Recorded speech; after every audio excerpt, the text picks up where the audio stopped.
Hello! Sorry I blue-balled y'all with part 3, but here it is. Also, I took some of your critiques and remodeled my avatar a little, so I'm not just staring into your souls. Alrighty, where did I leave off? Let's see. Waited in line for 8 hours. Got my passport the day before I had to leave. Okay. The next day, we fly out from Toronto and safely land in London. Management let us bring a +1, so Claire was with me for the trip. Our tour manager, Paul, is waiting for us just past customs. After realizing we were in the wrong line and then relocating to the right one, we get up to the customs clerk. I tell the woman working that I'm here to do a performance tour, and I present my documents that let me do so. She then tells me, "There seems to be a problem here. "Oh God, please no, it's my worst nightmare." Your name is correct, but your passport information doesn't match." Gasp! It had my old passport information. Do you have your old passport with you? No, I do not. Because why would I? I didn't think I needed it. Once I got my new one, I thought I'd never have to look at the thing that caused one of the most tiresome experiences in my life. Unfortunately, our tour managers couldn't update my documents with my new passport info because I renewed it so last minute. Understandable. That's on me. I told her I'd have to contact someone to try and fix this, and so I was sent aside while I did that.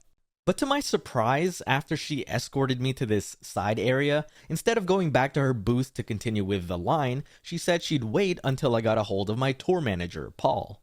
"I'll just be right here. Let me know once you've reached your contact." Maybe I've always just had bad experiences with customs, but she showed me so much hospitality and understanding that I didn't even really feel stressed about the situation. I thought she would have just left me to figure it out and stress about it on my own and then be sent to the back of the line or something. But it felt like she genuinely wanted to assist me. There was a lot of back and forth with Paul trying to see if I could just show a photo or scan of my old passport, and eventually I just asked if she was willing to speak to him directly. So I handed over, they chatted a bit, and asked if she could borrow my phone a bit longer while she spoke to her supervisor. "Oh, yeah, of course, go ahead." Wouldn't it be funny if she doesn't even work here and just stole my phone? 5 minutes pass and she returns. "Sorry, love. Could you unlock your phone and call your agent again? Thanks." Leaves for another 10 minutes and then returns, with Paul still on the phone. Judging from her expression, things weren't looking good. "Please don't send me back. The plane, their seats. It hurts my back." She iterates the importance of having the correct information on these types of documents, and then literally says, "But you know, life's too short for this crap. Just make sure you have it ready for next time. Off you go now." and then escorts us to Paul, who's been like 20 feet away the entire time. We all express our deepest gratitude for her empathy and willingness to help. I think they came to a realization that it was just too much trouble to give me trouble for a very specific technicality. British people are so nice. Maybe that's where Canadians get it from. And so we were officially in Europe. Woohoo! Paul did warn me that I likely won't meet someone like that again, and they might not be as nice about it when I go back home in 2 weeks, and that for me to have a seamless process for my return, I'd somehow need to get a hold of my old passport. Luckily, I didn't burn it, shred it, or eat it, so I asked my parents to break into my house, find my passport, and then expedite it to one of Paul's associates in Dublin, Ireland, where we were performing. Thank you, Domics, for your help and speed.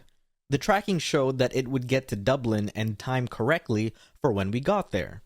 Which it did, technically, but with my luck, of course something went wrong. So it actually arrived in the postal office in Dublin on the 19th, the day before we got there. But for some reason, it didn't actually get sent out for delivery to the address yet, nor did it get sent out the next day when we arrived either. We were there for one more day before having to travel again to the next city of our tour, which was Edinburgh in Scotland. We also saw Ed Sheeran live. That was pretty cool. The next day was show day. Paul has a talk with me and shares his concern about the passport not being delivered because his associate is now unavailable to receive the package if it delivers today. He ain't home. So he said he'd go to the post office personally to try and pick it up. We do the Dublin shows and it was awesome. That's right, the Ireland crowd was so hyped that they wanted 2 shows that day. But then, I should have been used to this by now. Paul gives me some bad news. So your passport has just been sitting in their office for the past, 3 days. And unfortunately couldn't send it out for delivery because they need, certain COVID process personnel to approve the pile of mail that it was just sitting in. And where are these COVID process personnel? I don't know.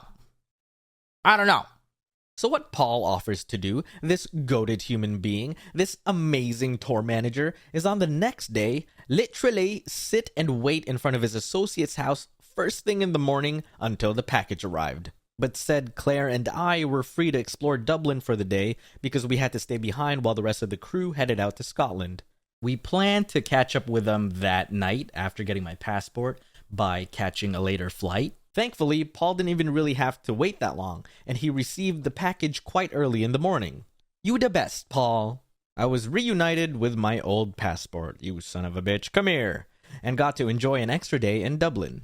I really wanted to try this food that our audience from the previous night heavily mentioned called a spice bag, which apparently slaps. We asked what was their favorite food to get, what was the best thing to eat in Dublin, and they said Chinese food.